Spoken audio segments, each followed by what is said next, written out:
네, 우리 남문교회 구역장 성경 공부 9월 20일 주일에 할 내용을 미리 좀 살펴보도록 하겠습니다. 오늘 본문은 야고보서 1장 19절에서 21절이고요. 제목은 속해야 할 것과 더디야 할 것입니다. 함께 말씀을 좀 보도록 하죠. 일단 본문 야고보서 1장 19절에서 21절을 잠깐 보면요, 이렇습니다.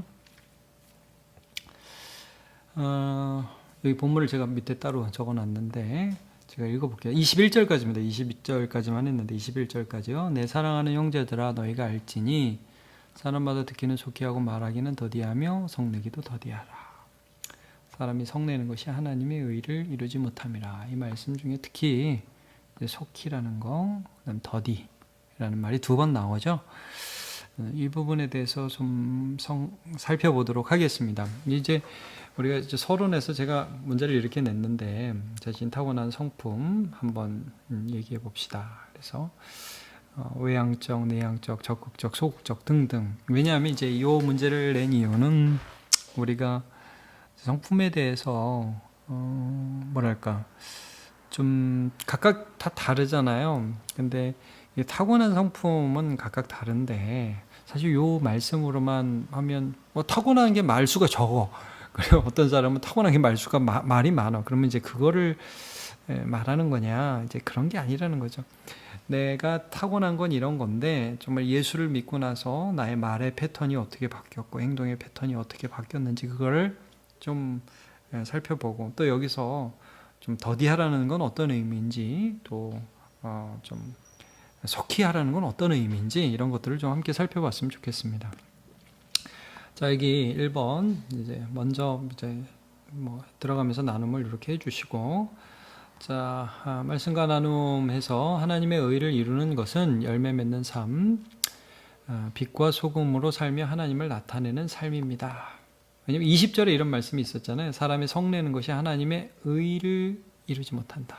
하나님의 의를 이루지 못한다. 이런 표현이 여기 있었죠. 그러니까 하나님의 의를 이룬다. 이게 하나님을 나타낸다는 말씀이에요. 이게 사실 18절부터 보시면요, 여러분. 우리 야고보서 1장 18절에 이런 말씀이 있었잖아요. 그가 피조물 중에 우리로 한 천 열매가 되게 하시려고. 한 천 열매. 이제 오늘 13일 날 우리가 말씀을 통해서 본 것입니다. 은혜를 받으면 열매를 맺는다. 그러니까 하나님의 의를 이루는 것이라든가 이룬다는 말이 이 한 천 열매를 맺는다는 것과 일맥상통하는 거예요. 그게 사실은 이제 21절까지 가면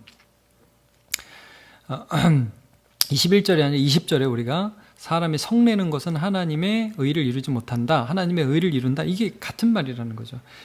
신약 성경의 다른 부분으로 하면 마치 빛과 소금으로 살라는 말씀처럼 우리 자신은 아무것도 아니지만 하나님이 드러나는 그런 삶을 이제 살아내라는 말씀이거든요. 그렇게 할 수 있다는 말씀을 지금 해주고 있어요. 근데 그 방법이 성내는 게 아니라 말씀을 받는 거라는 거예요. 이 두 가지를 좀 밀접하게 볼게요. 이번 주도 보지만 다음 주도 좀 이 부분을 더 보게 될 거예요. 그래서 이 성내는 것이라든지 죄를 버리는 문제, 이게 우리가 열매 맺는데 굉장히 중요한 거라는 거죠. 우리가 하나님의 말씀을 받을 수 있도록 우리 자신을 좀 말씀 받을 준비를 하는 그런 부분들, 죄를 버리는 것, 회개, 이런 의미가 있다는 거예요. 자, 먼저 우리가 속히 해야 될 것은 말씀을 듣는 거예요. 그렇죠? 우리가 좀 전에 19절에서 봤죠? 사람마다 듣기는 속히 하고 그랬죠? 듣기는 속히 하고 그랬죠? 네.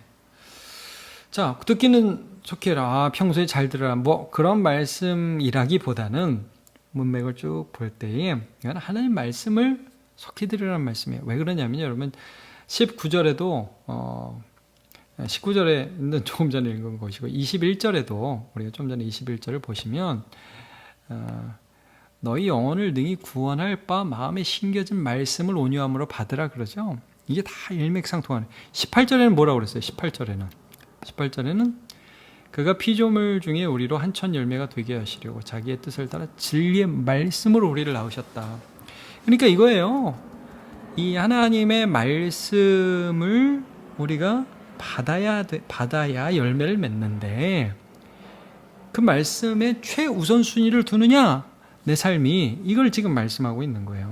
그래서 여러분 한번 생각해 보시죠. 우리는 어떤 루트를 통해서 말씀을 받아 먹고 있죠? 뭐 여러 가지가 있을 수 있는데 제일 이제 처음에 생각할 수 있는 게 예배잖아요.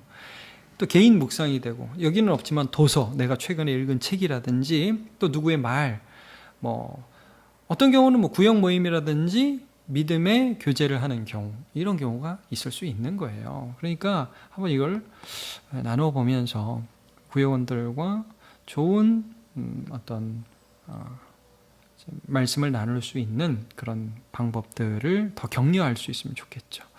그리고 최근 붙들고 있는 말씀 있다면 그것을 한번 좀 나눠봅시다. 그래서 나는 최근에 뭐 이런 말씀이 늘 마음에 와닿고 그 말씀을 붙들고 살고 있어요. 분을 내어도 죄를 짓지 말라, 이 말씀을 붙들고 있어요.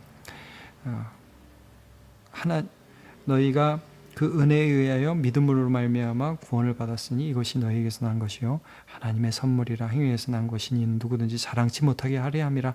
저는 이 말씀을 붙들고 있어요.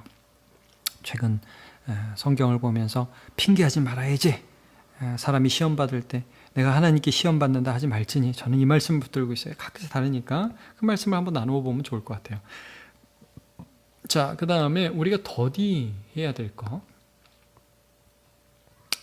그것은 무엇인가? 이제 여기 이렇게 나오죠? 오늘 본문에 더디할 건 뭐예요? 말하기는 더디하고, 그 다음에 성내기도 더디하고. 말하기하고 성내기는 성을 내면서 말을 안 할 수는 없잖아요. 물론 이제 삐짐으로 그걸 드러내기도 하지만 어쨌든 여기서 말하기 더디, 성내기도 더디하라, 이런 말씀을 해주고 있는데, 자, 여기서 우리가 그러면 문맥으로 말하기와 이 성내기는 어떤 문맥이겠어요, 여러분? 하나님의 말씀을 받는데 방해되는 거죠. 제가 이걸 이렇게 좀 표현을 했어요.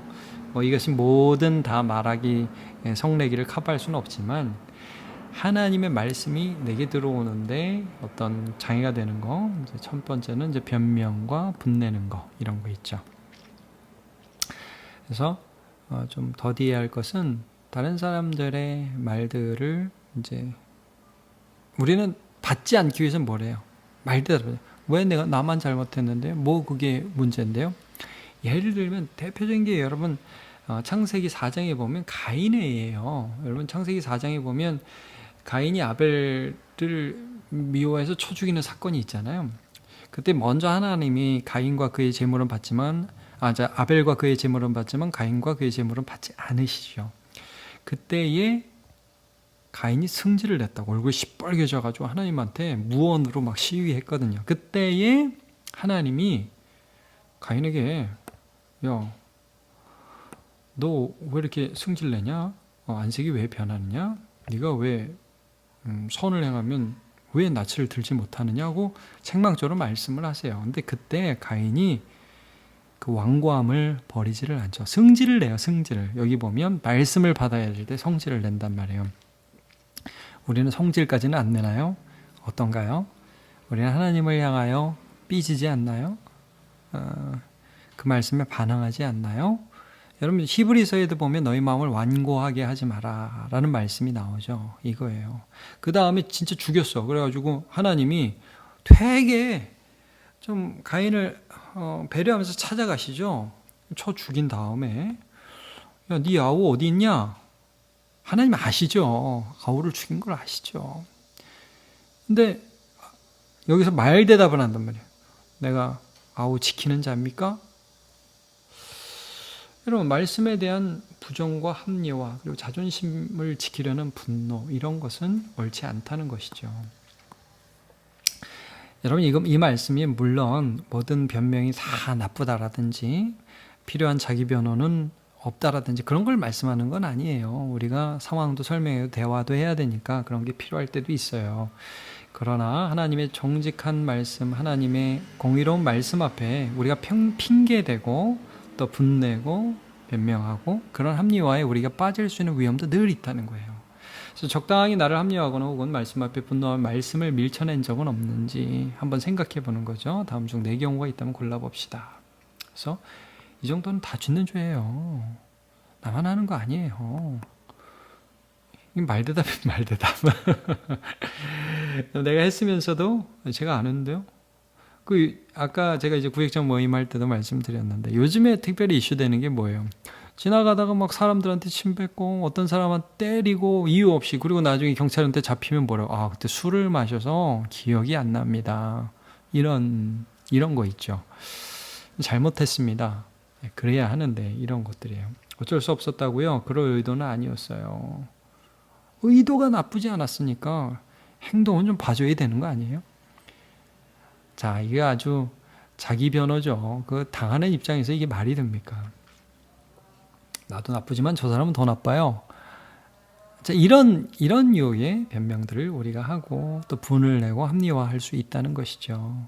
자, 이런 거 더디해라. 혹시 내가 좀 이런 그 반응이 나오려고 할 때에 그걸 그냥 있는 대로 쏟아놓은 적은 없는지 한번 생각해 봅시다. 그래서 속히할 것과 더디할 것이라는 이 주제에서 우리가 중요한 건 뭐예요? 은혜를 받아야 된다는 거죠. 오늘 말씀처럼. 근데 은혜를 빨리 받고 은혜 받는 것들을 방해하는 어떤 요소들은 자꾸 쳐내야 된다는 거예요. 그 말씀을 해주는 것이죠. 그래서 우리의 삶을 좀 돌아봤으면 좋겠고, 특별히 구역원들과 은혜의 통로, 우리가 전통적인 교리문답에 따르면 은혜의 통로는 항상 여러분 기억하시죠? 말씀과 기도예요. 하나님의 은혜를 어떻게 받느냐? 말씀과 기도. 이제 거기에다 플러스 성례인데 이것도 보이는 말씀이에요. 그래서 이 세 가지를 말씀하는데 우리가 어떻게 하나님의 은혜를 받을 수 있는지, 어떤 부분에 우리가 좀 더 빠르게 반응하는지를 함께 나누면 좋겠어요. 그래서 아침에 일어나면 뭐 하는지, 또 말씀 앞으로 의도적으로 나아가는지. 제가 이제 이번 주에 찬양 그 라디오 하면서 제가 많이 안 부르던 찬양을 두 곡 했어요. 그 은혜 아니면이라는 곡하고 왜 나만 겪는 고난이냐고 라는 찬양을 신청곡이라서 했는데, 제가 준비하고 찬양하면서 라이브 할 때는 아무 생각이 안 나고요. 근데 이제 준비하면서 정말 나를 세운 건 은혜구나 하는 거를 다시 한번 깨닫고 제가 은혜를 받았어요. 여러분, 우리 안에는 옛날에 죄성이 있어요. 그래서 거듭나서 하나님의 은혜를 사모하면서도 말씀과 기도를 밀쳐내는 죄성들이 있다고요. 세상께 더 재미있다고 느껴질 때가 있어요. 이게 옛 성품이 아직 살아있어서 그래요. 근데 그런 것들을 잘 다루면서 자꾸 은혜의 자리 앞에 나아가야겠죠. 속히 나아가야겠죠. 그래서 속히 나갈 수 있는 저와 여러분 되시고, 구역 모임을 통해서 그것들을 잘 점검하시면 참 좋겠습니다. 뭐 잔소리 같지만 제가 한 말씀만 더 드리면, 예배를 나 혼자 말씀을 통해서 본다가 신앙생활이 아니에요. 신앙생활은 함께 하는 거예요. 내가 들은 말씀을 저 사람은 어떻게 들었는지를 함께 나누고, 그 사람이 깨달은 것이 나에게 자극이 되는 거예요. 하나님이 그런 방법을 통해서 우리를 세워갑니다. 저는 이제 코로나 쪽 생각하면서 모든 길이 막힌 것 같지만 하나님 피할 길을 주셨다고 그랬잖아요. 우리 구역장들이 참 애를 써서 함께 듀오 접속해서 나눠주시고, 또 시도하면서 어려움도 극복해 나가고, 그러면서 또 다른 방법들이 열리고 하는 것들을 보면서 감사해요. 무엇보다 먼 데 있는 분들, 이사 가신 분들도 지금 구역 모임에 참여하는 모습을 보면서 참 놀라워요. 제가 한편으로는 놀라워요. 한편은 너무 어렵고 막막한 부분도 있지만 한편은 너무 놀랍다 하는 생각이 들어요. 우리 구역장 분들이 이 모든 분들의 참 선봉에 서서 저와 함께 동역을 해주심에 감사하고, 여러분 힘내십시오. 어려움들을 하나하나 극복해 나가면서 우리 하나님의 역사를 계속해서 함께 알아갔으면 좋겠습니다. 자, 속히할 것과 더디할 것이라는 말씀으로 다음 주에 예배를 통해서도 은혜를 나누고 구역 모임을 통해서도 많은 은혜 나누시기를